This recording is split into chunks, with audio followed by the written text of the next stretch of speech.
কি আর কত এড়িয়ে চলবেন? পাকা আমের দিন তো চলেই যাচ্ছে। এখন তো সবার ফ্রিজেই পাকা আম থাকে। তাই বাসায় বসে আপনারা খুব সহজেই বানিয়ে ফেলতে পারবেন এরকম ম্যাঙ্গো মাস্তানি রেসিপি।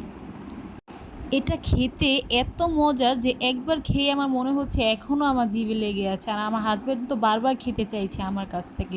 সো তাই ভাবলাম আপনাদের সাথেও শেয়ার করি রেসিপিটা।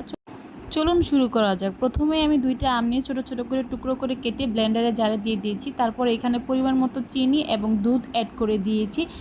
ঠান্ডা দুধ অ্যাড করতে হবে। অবশ্যই জাল দিয়ে আপনারা ঠান্ডা করে নিবেন। তারপর এটাকে ভালোভাবে ব্লেন্ড করে গ্লাসের মধ্যে ৫ থেকে ৬ টা বরফ দিয়ে দিবেন। তারপর ওই ব্লেন্ডার করে রাখা শেকটা দিয়ে দিবেন। তারপর এখানে আপনারা যেকোনো ধরনের আইসক্রিম এড করতে পারেন। আমি এখানে ক্ষীর মালাই অ্যাড করেছি সেভয়ের। তারপর আইসক্রিম অর্ধেকটা শেক দেওয়ার পরে আইসক্রিম দিয়ে দিবেন। তারপর আবার শেক দিয়ে তারপরে বরফ এবং আম কুচি করে দিয়ে দিবেন। তারপরে আইসক্রিম দিয়ে দিবেন। তারপরে হচ্ছে ক্যাশিউ নাটস কুচি করে রেখেছিলাম অ্যান্ড আলমন্ড নাটস ওইটা কুচি করে রেখেছিলাম, ওই 2টা দিয়ে দিয়েছি। তারপর এখানে ছোট ছোট করে আম কেটে নিয়েছি, ওইটা দিয়ে দিয়েছি। দেখতে কতটা লোভনীয় লাগছে আপনারাই দেখতে পাচ্ছেন।